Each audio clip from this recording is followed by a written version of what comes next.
on this week's episode of In the Suite with Tina Powell. Anytime I would come into the picture, it just felt like our so-called financial experts, so-called financial advisors, all they wanted was our money.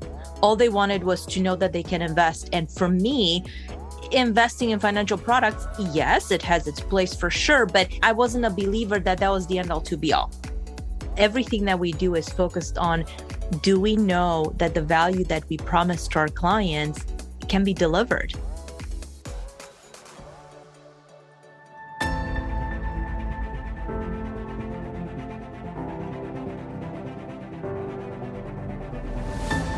Hi, this is Tina Powell, host of In the Suite, where I sit down with top women leaders and some of the biggest names in the financial services and the wealth management industry. Together, we'll discover some of their best secrets and top strategies to grow great business, build a strong brand, and lead teams in the 21st century. I hope you'll enjoy hearing their amazing personal stories of triumph, trepidation, and transformation in hopes of becoming better leaders ourselves. The time for you to lead is now, and you're in the suite. Today in the suite, we visit with Eunicia Peret, CEO and founder of the Empowered Financial Planner. With over 17 years of experience in financial strategy consulting, Eunicia's focus is on delivering bottom-line value to corporate executives and successful business owners across multiple industries. Eunicia is passionate about helping people optimize their wealth, take control over their money, and minimize taxes. She specializes in helping motivated individuals get the answers to the complex financial questions many of her clients are willing to discuss. She believes everyone deserves a customized financial roadmap for long-term gains that fit their goals, needs, and desires. Tired of a lack of transparency in the industry, Eunicia has made it her mission to share her knowledge with those who want to escape financial dependency. Through her own wealth freedom formula, she has helped over 200 clients. Eunicia shares that nothing makes her happier than the opportunity to make a difference in the lives of individuals, families, and businesses she helps. In fact, one of the many gifts that you'll discover about Eunicia Peret in this episode is her inspiring backstory and journey of becoming an entrepreneur. Not only will you learn about unlocking financial opportunities, but you'll also hear about the importance of having the right mindset to achieve them. Take a listen and you will find something that will take you to the next level in the suite. Wow, Eunicia Peret, welcome to In the Suite. Take a seat in the suite. It's wonderful, wonderful to see you here today. Thank you so much for joining us. How are you doing today? Tina, I'm doing great. And it is such an honor and pleasure to be here with you and with your listeners. Thank you. Well, we're going to have an empowering conversation today on finance and women and wealth and all of those great topics that we talk about. And you and I were having such an incredible chat right now at the time of this recording. The world is going through such change and transformation with the Russia-Ukraine crisis. And you're originally from Romania. And you have a fascinating background.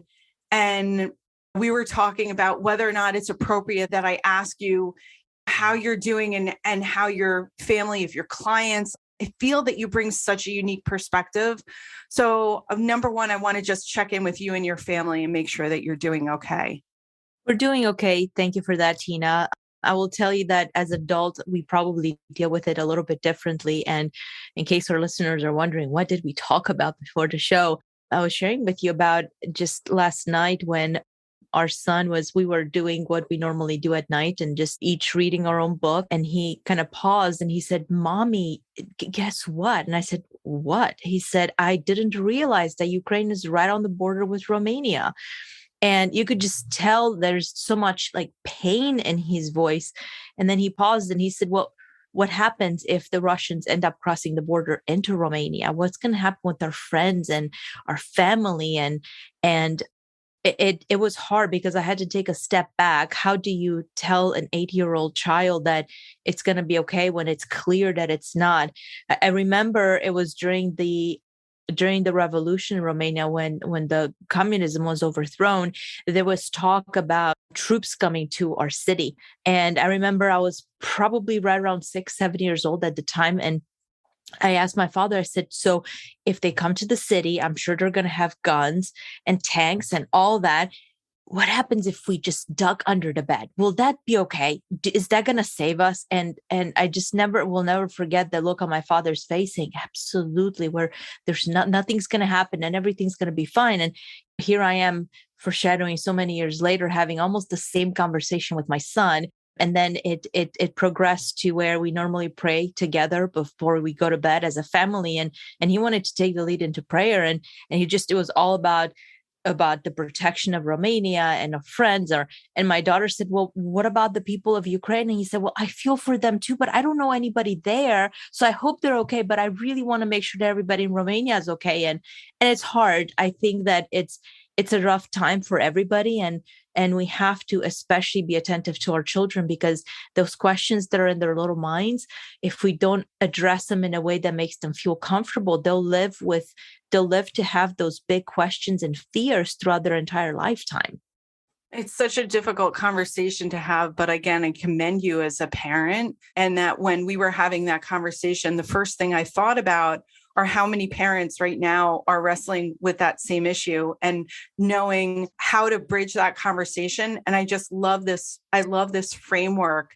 So you founded the Empowered Financial Planner, and this is already the start, Eunicia, of a very empowered conversation.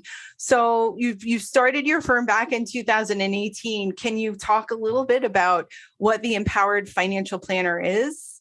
Absolutely. So the Empowered Financial Planner, funny enough, when it first began, when I stepped into the world of financial expertise, we'll call it that, I realized that a lot of what I had done in my prior life had equipped me to trailblaze and to really make a name for myself. And I ran very fast and heads started turning. And the question in my office was, how are you so busy? Why is your door always revolving? And how do you do that? To the point where I would have very seasoned financial advisors coming into my office wanting to understand how my schedule was always booked.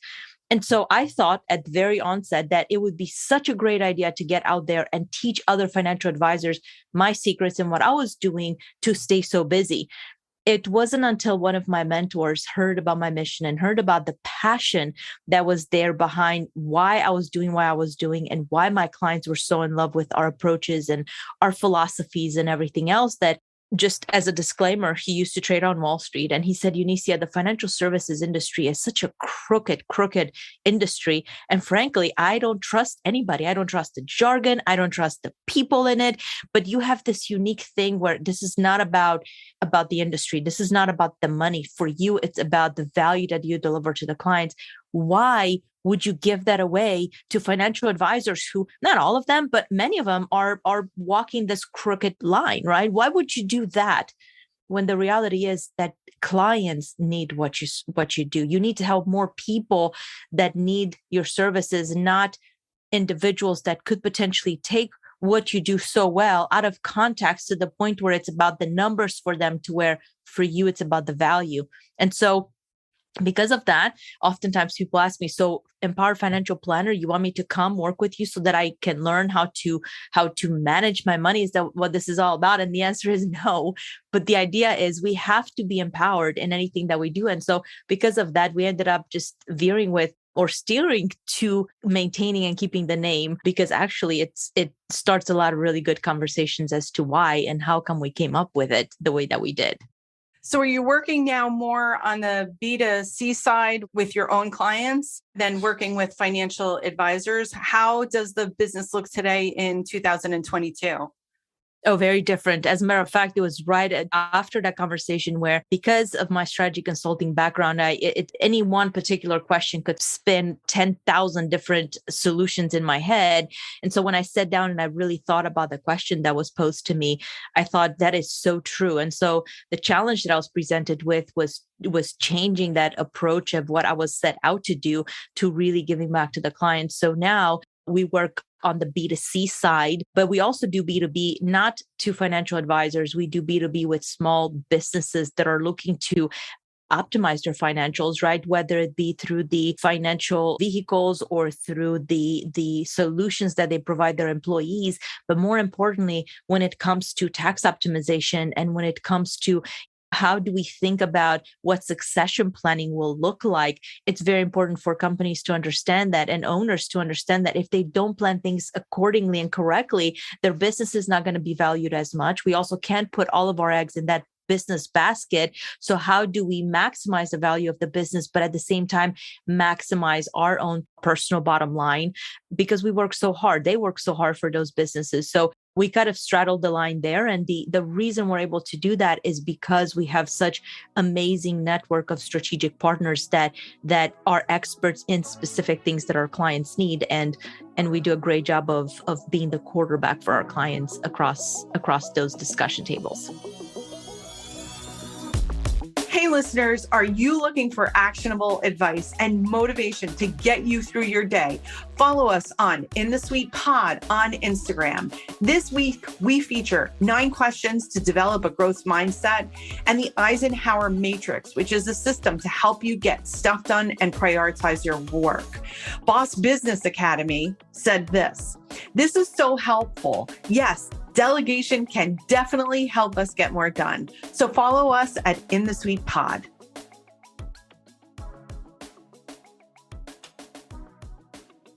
So talk a little bit about, as women who want to be financially empowered, financially independent, and this idea that you need to have strategic relationships and people around you, right? And that how you're quarterbacking that relationship, Eunicia. What would like a board of directors for a woman that wants to be either financial empowered, financial independent, what does that look like for her? Because she's listening right now and she's thinking, yep, this is exactly where I want to get to. Well, first and foremost, Tina, I think that's a phenomenal question. It's a question that, frankly, I struggled with for many, many years, because financial services, the industry, is so focused on the quote unquote head of household. And typically we think of our husbands or the stronger partner in the family, and the secondary individual kind of left maybe to chance. In our family, it was we're very much, we have this equilibrium, right? Where my husband and I, we've got shared roles across everything. But when it came to money, it was one of those situations where personally, I was actually the quote unquote financial expert, because that's what I did every day at work. But right. When it came to our personal finances, I think it probably was because there's so much of that going on at work that I chose, whether conscientiously or not, to just let him deal with it all. And anytime I would come into the picture, it just felt like our so-called financial experts, so-called financial advisors, all they wanted was our money.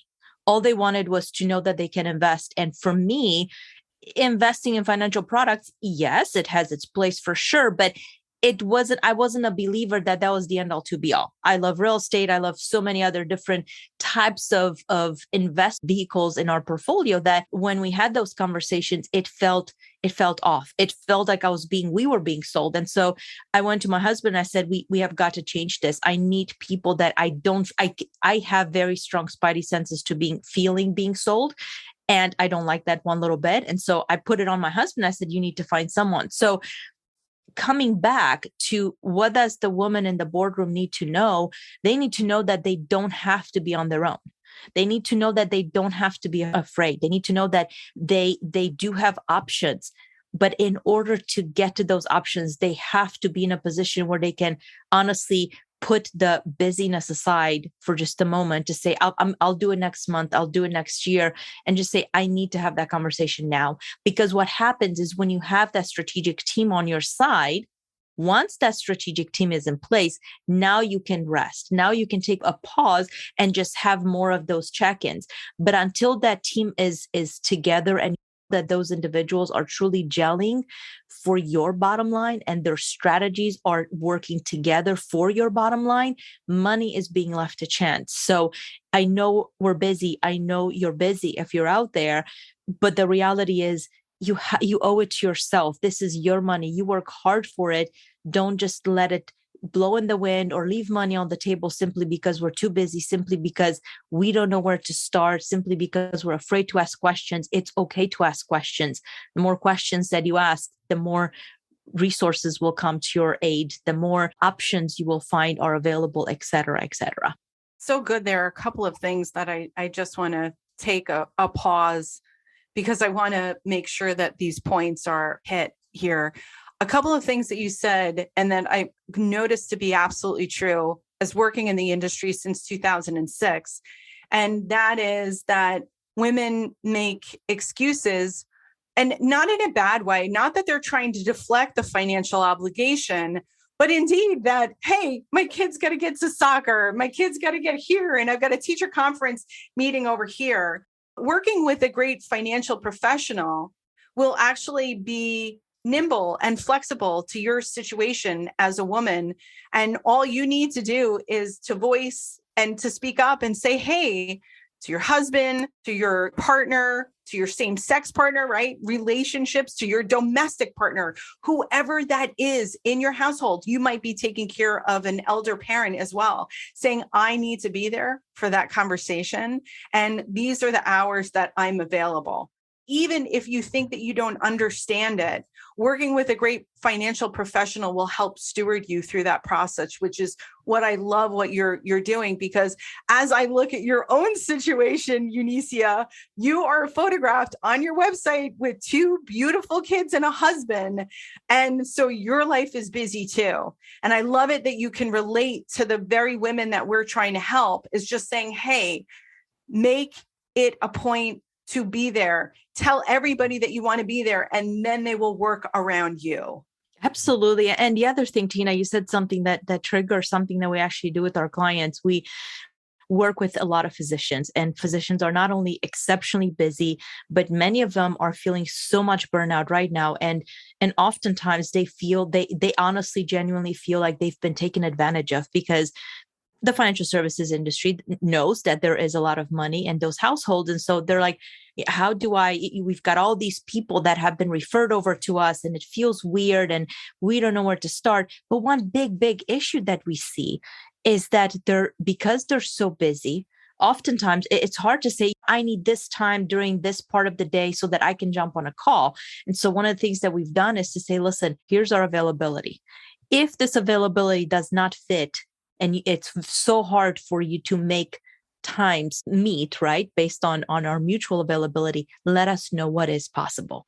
Because there will be those situations where we're okay stepping outside of this normal time frame of quote unquote business hours, because the reality is that's where things happen. That's where life happens. And so is it doable all the time? No, but it's okay if you're finding yourself in that situation to say, I'm having a very hard time with my overall availability. Do you have availability during these particular times? And I can guarantee you, if you even just ask that question, you'd be surprised how many doors will open to say, yeah, absolutely. We'll make it work. And so, yeah, that's a huge point for individuals that are finding time constraints, and the time constraints to be so burdensome that they just can't get to the next level when it comes to their financial independence. As it relates to the empowered financial planner, to your practice, is your husband also to your business partner? No, as a matter of fact, we work amazingly well together, but we have very different strategies.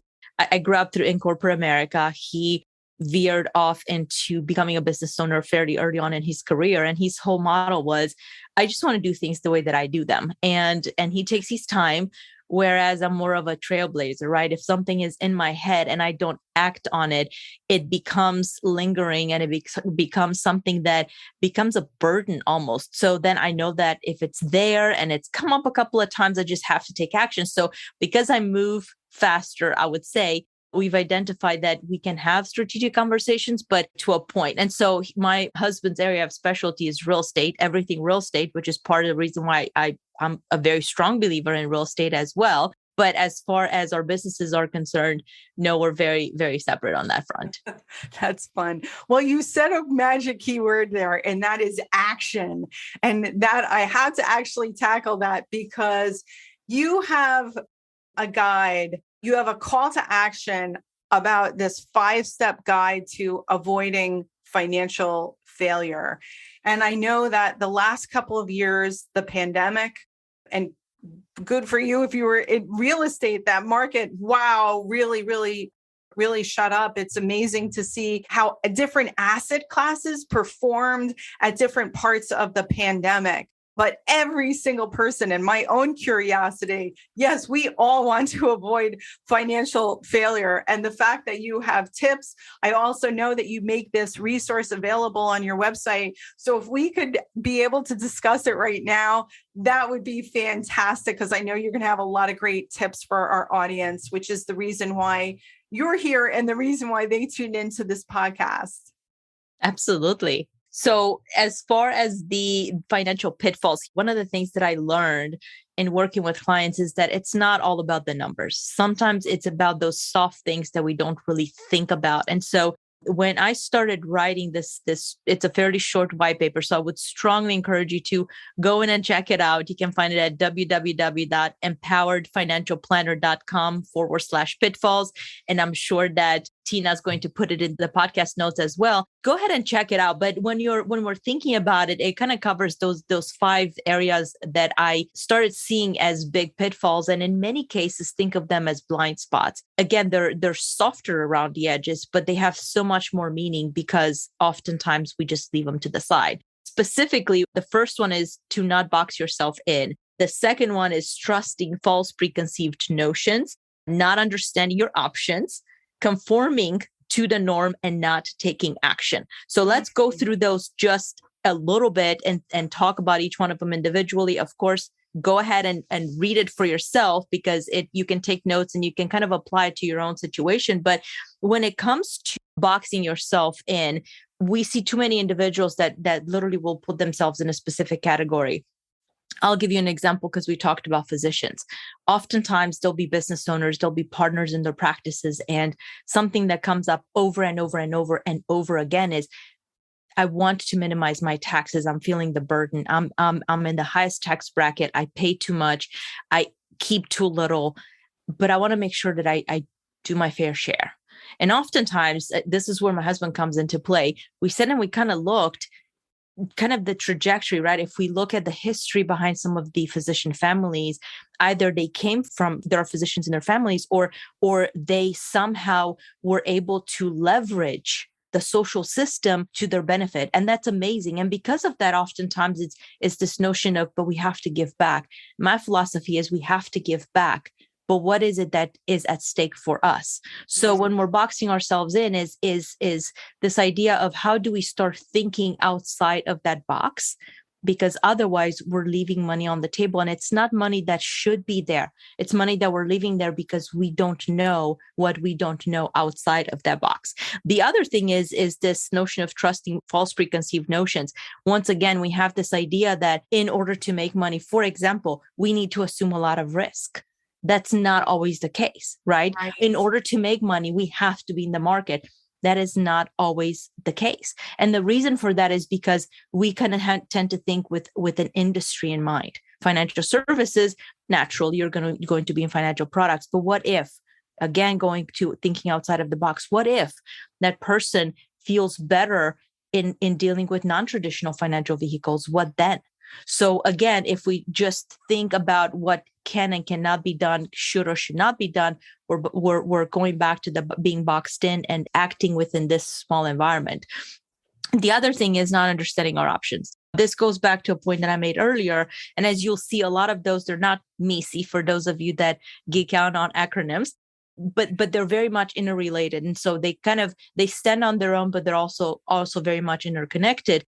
When it comes to understanding our options, too many individuals will again, miss out on opportunities because they think that in order to amass wealth, we have to take advantage of our 401k and go above and beyond in terms of our contribution. Well, is that truly the case? Or the question then becomes, how do we maximize that 401k? But then the money that's left over, should it go into the 401k to truly max it out? Because that's what the IRS tells us we can do. Or should we redeploy it in other areas? And it really being able to take a step back to understand that when we have options and when we understand our options, a total world, different world of possibilities opens up to us. The other thing is conforming to the norm. One of the things that I've seen as someone that came to this country and at first when this happens, everybody just loves to bless you with information. And what I found is that sometimes that information is genuine and other times it comes from a place of, well, I would love to help you, but I really don't want you to be doing any better than I have. I don't know if this has ever happened to you, but sometimes as human beings, we can be a little bit interesting on that side. And so when that happens, it creates this environment where perhaps we want to go one way, but some little birdie on our shoulder is telling us, no, don't do that because I've tried it. Or maybe I didn't do that, but do this because I did it. Well, how do we know that what the neighbor did or what our friend did or what our grandparents or parents did was the right or the wrong thing? And so when we're conforming to this norm and to the idea that we have to do what everybody else is doing, we can't expect success any more than perhaps they've had. And we also consequently cannot judge success just from the outside in. Just like we can't judge a book by its covers just because someone drives a fancy car or lives in a fancy house or has this particular type of lifestyle that we see from the outside in. It doesn't necessarily mean that wealth is optimized for the long run. And so then the question becomes, do we run and keep up with the Joneses, or are we in a position where we can be okay creating and charting our own path? Because that's what makes us happy and joyful and successful and gives us the opportunity to really sleep at night in a manner that where we know that we're okay, right? We don't have those fears. And then last but not least, is this idea of not taking action. And I touched on this a little bit earlier today. Oftentimes, I see this especially with females, but it's really across the spectrum. We're afraid to take action because of our past fears. We've been burnt before, right? I lost money because so-and-so told me to do this. Or the other thing is kind of our comfort zones. We are afraid to take action because if we do this, then what is it? This is a real example. Somebody that actually, one of our clients that was an executive for a bank in the past, was afraid to take action for the longest time because everything I've always known was in that box. I could just log into one account and everything was there. But when we sat down and we talked about going back to different options, we're leaving multiples on the table because of this comfort that we might have to log into multiple portals, which may or may not necessarily be the case, but those preconceived notions, those fears lead us to then not taking action. And then last but not least, what I see is a lot of times individuals, especially if we're in a family unit or where there are two individuals that make financial decisions, the values are so different. And I know you love to talk about the conversations and the communication in the family. The two of them don't talk to each other. So one spouse or one partner might be in a situation where like, oh my God, I feel it. I feel sold to. I don't like those PowerPoint presentations. I don't want to feel that it's more of the same every time I meet with my financial team, financial advisor. The other party might say, well, I think we got it handled because I've done some research and I know exactly where we should be with our money. And because those conversations don't happen, again, we end up leaving tons and tons of money on the table. So taking action has to be there, but it has to be there in a way that feels right and that doesn't feel intrusive in any way. And in order to do that, individuals need to understand and feel that that plan that is being talked about is customized to them. And it's not just pseudo, oh, by the way, this is specific to you, right? But it comes from a system that's super generated and I just press a button and poof, it spits the report out. And so those are kind of the 5 financial pitfalls. again, I encourage you to read them for yourself and analyze what does each one of those mean to you. I just simply provided some examples based on what we've seen with clients, but those are just onesie twosies examples for each one of those areas. So as you can see, it can be very treacherous to navigate through our own feelings sometimes, but fortunately or unfortunately, we have to do it in order to find that financial success. Yeah, I mean, I think that the common thread behind all of those different 5 points is the idea of communication. It is that throughout all of those different stages, you need to identify what is most important to you. You need to discuss it with the people who it affects in your life. The idea of being financially empowered, good financial stewardship, good financial action plan is that it involves more than one person, and that everybody really needs to be on the same page. And I think the other thing that stands out that you bring out is this idea of just thinking differently. And we've been so trained, financial services and media has hit us over the head a gazillion times that it has to be a certain way. And I think that now investors are able to get more creative with their investment approaches based on where their value system is, where their ethics are, where the most important thing. It's not necessarily a conversation anymore about getting the best return. I'd be curious to see if you see that there's more of a values-based discussion around investing and working with a financial consultant, a financial planner, that it's, hey, I want my money to mean something. Absolutely. 100%, 100%. And that's exactly why we do what we do, because I've been on the other side. I've been a fly on the wall. I've been in some of those conversations where the clients will come in and will say, as an example, I love real estate.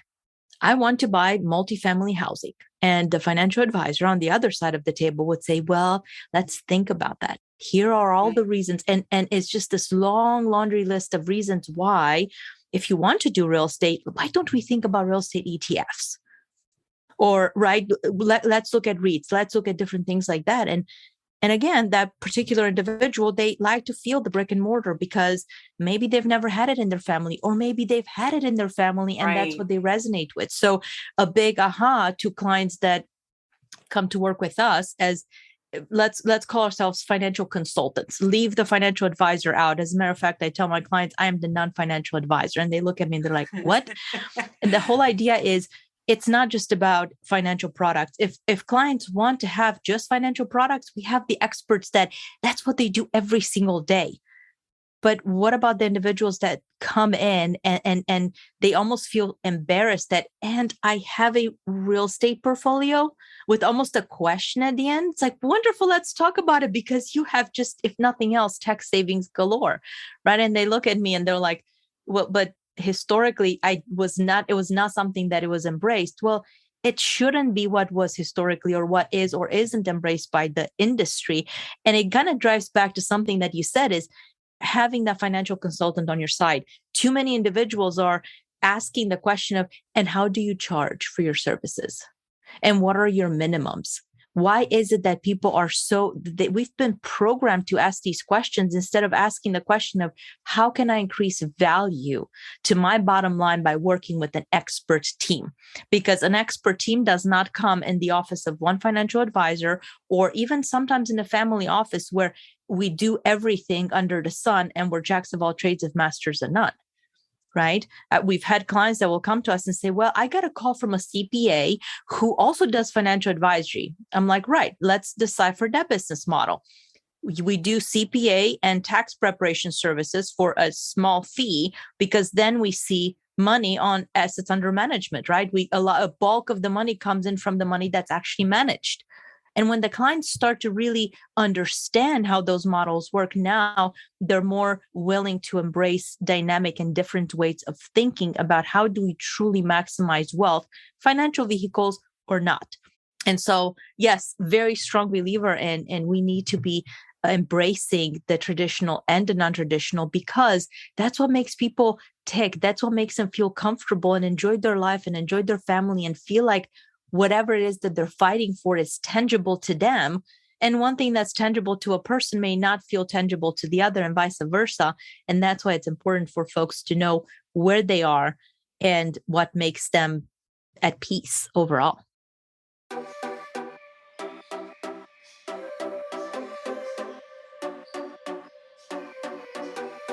This kind of ties into how you work. I saw that on your website, it says apply, which was a very interesting word, apply to work with me.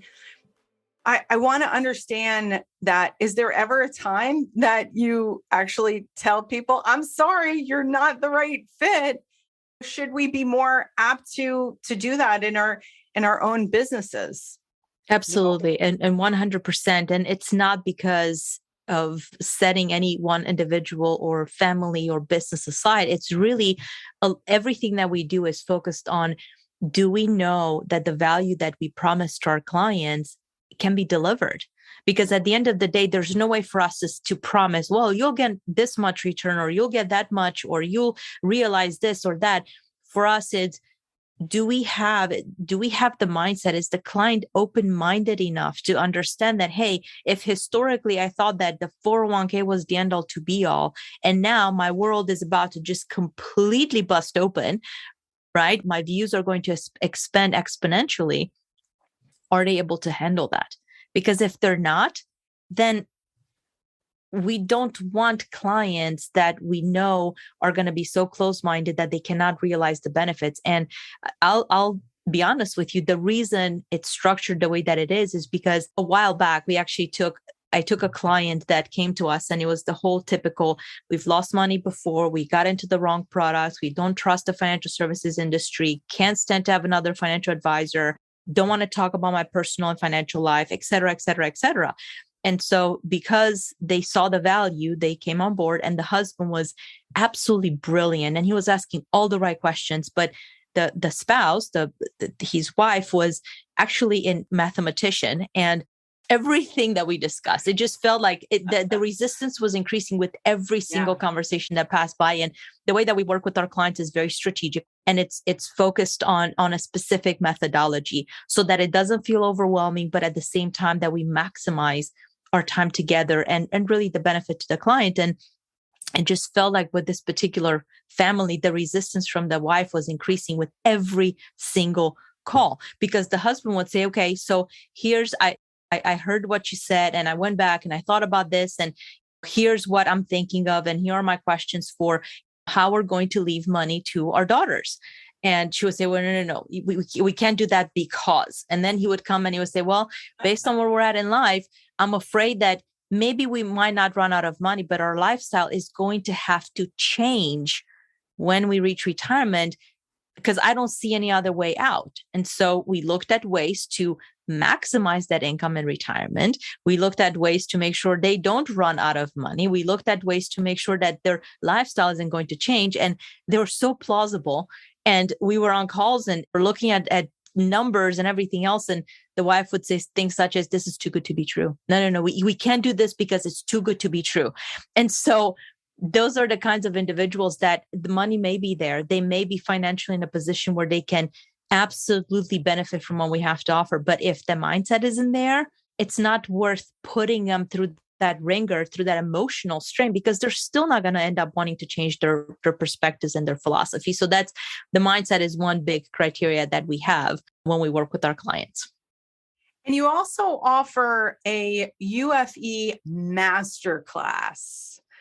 Method masterclass. Is that something that is just for clients? So the masterclass is really for our target audience. And who is our target audience is high earning individuals, high net worth individuals, and business owners that are feeling the pressure of taxes, that are feeling the pressure of feeling constantly sold, feeling like, hey, I should do this because my friend who also has a similar kind of business is doing this. I need to offer some sort of a benefits package to my employees, and I don't know what to do. So we kind of spend the gamut, but it really starts with individuals that are making a ton of money and they're not keeping as much as they should. Why do we do that? Is because that's where the background that I come from. That's where I felt burnt and pinched and squeezed as an executive. And when I came out of the corporate world, Tina, just as a small parenthesis, my philosophy was really Anybody and everybody needs this information. And God knows everybody does. But it kind of goes back to the mindset. If the individuals are making X amount of money per year, could they benefit from saving more on taxes? Could they benefit from keeping more? Could they benefit from different types of financial or investment vehicles or investment assets that makes them feel comfortable? Absolutely. Are they ready to receive it? No, because they're not used to investing in themselves. They're not used to thinking outside of the box. And so after trying for many, many, many years to change that paradigm and to change people's mindsets, we realize that we can't. It's something that's innate. And yes, they can certainly listen to us. And when they're ready, we can talk to them. But those master classes are really meant for the individuals that are asking themselves the question of, what am I missing? I may be doing really well financially, but I feel that I'm missing something. And the masterclass really goes into what are some of the things that they should be thinking about and starting to talk about our methodology and how doing what we've done, not only for ourselves, but for so many of our clients, has delivered the results that perhaps they're looking for as well. And just really an opportunity for them to assess, do I even want to think differently or maybe not? And if they want to think differently, then we can have a conversation about, hey, again, let's apply. Are you the right person for us? And are we the right team for you to make sure that you get the value that we think that you could achieve at the end of the day? And is that a recorded or is that a live session? How does that work? So we do have recordings from prior sessions, but they're not publicly available. So actually, we're in the process of working on an upcoming masterclass. It's going to be coming up either the end of March, beginning of April. And so if you're interested to participate in that live masterclass, please make sure that you sign up for the 5 financial pitfalls, because you will then receive insights into when that masterclass is happening. Or you can also reach out to us, just message us, and we'll make sure that you're on the list of individuals that want to stay up to speed on when the masterclass will be announced. I would also say that one of the things that I love in this podcast is about building strong brands, putting yourself out there, putting your work out there, and that you are very much on social media. Thank you. Thank you. We've had to arm wrestle clients, try to change mindset of advisors and people for years in this industry, that it's okay to actually show up on social media. It's okay to share your work. It's okay to share your philosophies. It's okay to talk about money. And you're on Facebook, Instagram, LinkedIn, and YouTube. So you get a thumbs up there from us here at C-Suite Social Media. Kind of tell us about what your philosophy around social media as it relates to building a great brand, and then making sure that the very tenets of financial literacy, the things that you're writing about, that you're talking about on your blog, your videos, are out there. Absolutely. And I think that's a great question, Tina. It was something that we didn't struggle, but we battled with the idea of how much, when, where, why, to whom. We know that our audience is on all of those social media platforms, but we also know that they consume very differently. We know, for example, that when folks are on Facebook, they don't want to really talk about money. They don't want to talk about business. They're just there to either scroll or interact with their friends, and that's okay. And so we've made it more of a point to just say, hey, the information's here. If you want to listen to it or look at it or read about it, it's here. It's your choice.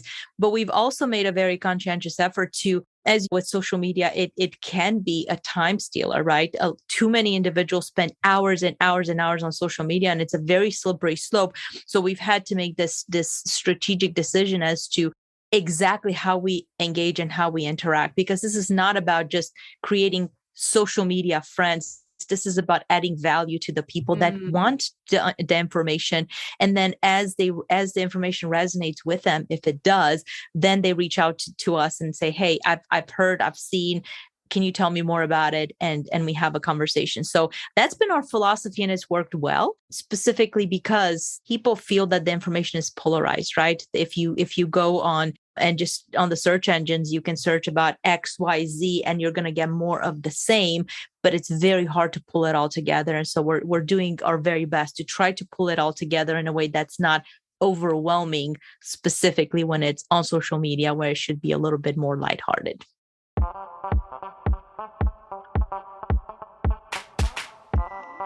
Another thing that I'm really curious about, right, as someone that has made the leap from corporate to now entrepreneurship, right? There's a lot there. And you talked in the beginning of the episode about some of your frustrations and what you and your husband noticed about meeting with financial professionals.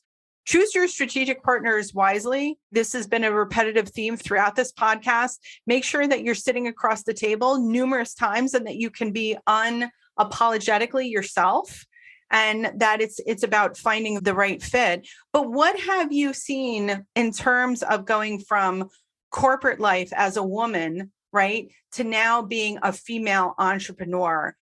It's a great and very loaded question. And I'll start it with something was very personal. It literally happened a couple of years ago. My daughter came, we changed schools, and it was a private school that my daughter was at. And she came home and she said, "Mom, there are these discussions in class about females and how as females, we do not get the same opportunities and we are suppressed and oppressed and all that." And she said, "I'd love to understand your perspective on it." And just like with having the conversation with your family about money, I turned it right back on her and I said, "Well, what's your perspective on it?" She said, "Well, it feels weird to me because I've never felt it or experienced it in our family." And I said, "Well, why do you think that is?" And she said, "I don't know, but you don't strike me as the kind of person that would fit in that category." I said, "Well, here's the deal. I'm a female just like all of the other females out there. But whether you're a female or a male or however you resonate, you have to fight for what is truly yours. If you need to understand where are you in the marketplace, if you're not happy financially, then you need to speak up for yourself. You need to assess, do I want to be in the corporate career my entire life, or do I want the freedom?" Neither one of the answers is wrong. But at the end of the day, you have to, as an individual, you have to make the decision that makes you feel right. Now, here's what I will tell you. When you make that decision, I'm sure you can speak to this for hours and hours yourself. When you make that decision, again, it's not a right or wrong answer, but it doesn't come without fear. If you stay in corporate America, if you choose to stay down the corporate path, you're going to have your own fears to battle with. The fears of what happens if I step on the wrong toes, or I step on the light bulb, or I say the wrong thing, or I do the right thing, or I upset the wrong client. But if you choose to go independent, it's going to be a lot of the same, very different, however, because now the onus is on you to figure out, can you even pay yourself? That was one of my biggest struggles. Could I pay myself? I did not know that concept would ever apply to me. And so I'll never forget when I got my very first check. It was a pretty big check also. Actually, real estate investments, because that's one of the other reasons why I understand the real estate world so well is I've got experience, like tangible experience across all of those fields. And I looked at my husband, I said, "Oh my God, I just paid myself." And he said, "Is that a big thing?" And I said, "You have no idea." Because up until now, I just knew that I was doing really hard work and money was coming in and I was paid very handsomely. But that wasn't the point. The point was I didn't know I could exist on the other side. And so when you go through those decision points in your life, or when any woman or man goes through those decision points in their life, they have to search deep down for what is meaningful to them and follow that path. Because if you don't follow that path 2, 3, 4, 5 years down the road, you're going to look back and you're going to live with regrets. And that's what we don't want. We don't want the regrets. We don't want to look back and say, "Well, I should have done things differently," but rather say, "Well, I learned from my lessons and here's how I'm going to change the future." But we can't do that if we don't operate from a place of empowerment, going back to being empowered, right? From empowerment with our own decisions and with how we see life and we go through life, especially from a work perspective. I'm so grateful for that. I'm so grateful. I can just listen and record and listen and play that over and over and over again. That was so strong and so powerful. You don't have to stop your car. We've got the notes. We've got the show notes. We've got the links. We're going to also to make sure that, Eunicia, what's the best way for people to follow your work, get in contact with you? Great question. Social media, we talked about that. You can reach out to us on any of the social media platforms. You can, of course, also reach out to us, direct message us through our website. Again, it's www.empoweredfinancialplanner.com. We'd love to hear from you. Definitely go ahead and get your 5 pitfalls to make sure that you avoid them.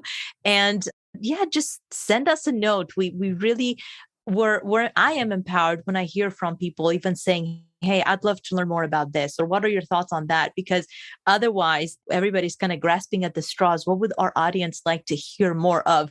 But it's very hard unless we truly hear or understand what our potential clients or what the pain points are out there among individuals that are lived every single day. Sometimes we can see this, we can become myopic to our own information. And because we see it so often, we take it for granted. So I want to know, what are the things that you're struggling with? What are the things that you would want to hear more of?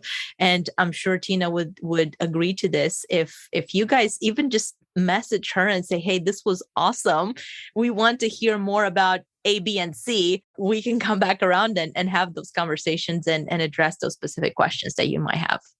Yeah, thank you for that. So one of the things that we're really proud about, and we just launched it earlier this year for season 3, and that is our Instagram. And we're both on Instagram at In the Sweet Pod.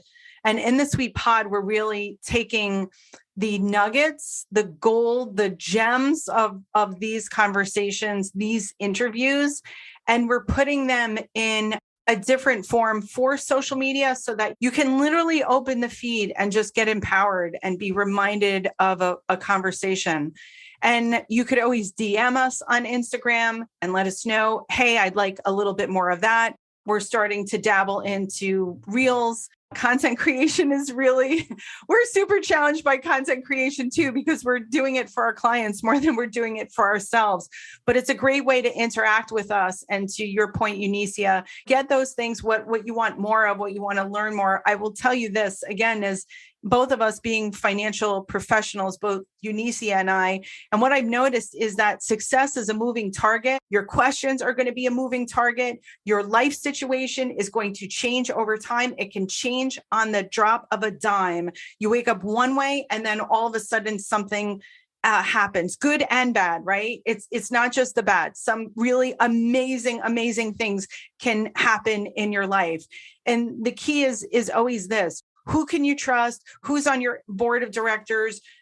Who can you reach out to and say, hey, I have a very simple conversation, or I have a very complex conversation where you feel that safety? That's what I hope that our listeners receive from your messages today, Eunicia.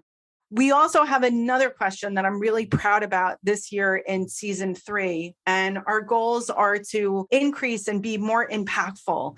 And financial professionals, even though they've gotten a really bad rap, there are really awesome people in the world. And financial professionals are some of the best givers. They're philanthropic, they're charity-minded individuals because they feel blessed and they want to pay it forward. So our last question is this. For season 3, can you introduce us to a charity, a nonprofit, a GoFundMe, a cause that you believe in, and tell us why? It's a great question. And I actually thought about this a lot. I'm not going to give you a specific name of any one given charity, although my husband would probably come up with a handful because he's the philanthropic towards known charities.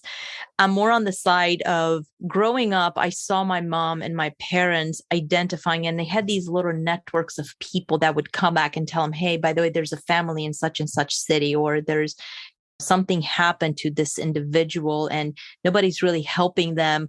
Can you lend a hand? And so they always had this little network of support. And what I found is that it doesn't have to always be a big organization. If we just have an open heart for charity and for helping others, those opportunities will come to us. But we have to be open. And it's very hard to do it on your own. So what I would offer up to individuals that want to do more of that is find partners. If you are in a social network or maybe a church, great people to talk to are pastors, right? Because they know things that are happening in those communities and families that are struggling, that maybe are struggling very silently. Maybe there isn't a GoFundMe. Maybe they're not being supported by a charity, but they're struggling and they're genuinely grateful for any small help that they're getting. So you have the option of kind of doing things on your own. It's going to be a little bit harder with tax deductions, Or you can choose a church or an environment or a non-for-profit that can help direct those funds to the right causes. And I'm a super big believer and supporter in the needs that aren't always being spoken about. And those again, silent pains that people are going through, and they're just kind of chartering along, and they have the faith that everything will be fine, but they're also fighting for themselves. I'm a huge proponent for individuals that fight for themselves. And those are the people that generally I want to help, because they're trying to do it silently. They're not just wanting money or support from elsewhere, but that support is coming if we are in tune with those specific needs. So I know that I didn't provide a very specific answer to your question, but that's kind of how I've approached it. And it's just been a blessing for us and for our family. Actually, I loved that answer. Eunicia Peret, you have been an absolute pleasure today in the suite. I have enjoyed this conversation. I'm so grateful for your time today, for your expertise, for your point of view, for sharing the stories, especially about your kids and your family. Again, we're all deeply affected right now by what's going on in our world. And it's been such a kind and compassionate conversation with you. I've really, truly enjoyed our time. Likewise, Tina, thank you so much for having me here with you today. You're listening to In the Suite, a podcast that shares amazing stories of women in business in the financial services and the wealth management industry. Our producers are Tina Powell and Kevin Hirshhorn. Our editor-at-large is Kevin Hirshhorn. Our content writers are Dimple Rashandani, Daniel Wheeler, and Tina Powell. Please let us know how you enjoyed this amazing episode with Eunicia Peret, and share your thoughts on social media, #InTheSuite. You can connect with Eunicia on LinkedIn and visit her website at empoweredfinancialplanner.com to learn more. And thank you so much for subscribing and giving us 5-star reviews. We are so grateful to you and so excited. We've got listeners in 1,204 cities and 60 countries. That number blows our mind, and we owe it all to you. So thank you so much. And feel free to email me at tina@inthesuitepodcast.com to pitch guests for season 4, 2023, and let us know who you want to see here in the suite. Again, thank you so much for listening and subscribing to In the Suite.